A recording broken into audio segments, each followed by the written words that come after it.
Metallic radii of some transition elements are given below. Which of these elements will have highest density? Iron, cobalt, nickel, copper. Metallic radii in picometers have been given to us, which is actually representing कि copper का जो metallic radii है वो ज़्यादा है basically.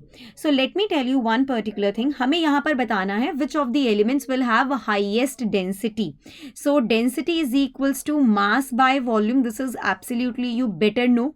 हाँ जी. Now on moving from left to right along the period, that means when we are moving from scandium till copper basically, if I am moving from left to right, okay, I am moving from left to right in periodic table, left to right in periodic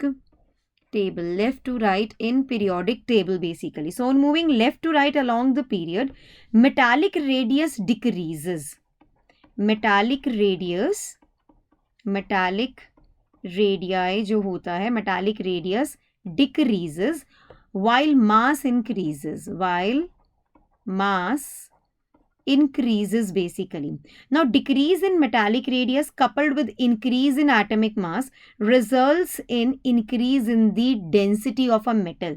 So उस हिसाब से देखा जाए option number 4 copper will be having the highest density, isn't it? हाँ जी.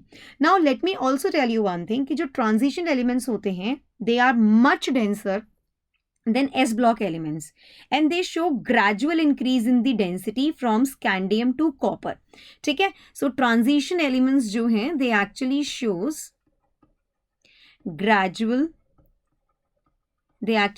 gradual increase in density. They actually show gradual increase in density while we are moving from scandium to copper. Now this trend in density can be explained by the small and irregular decrease in metallic radii.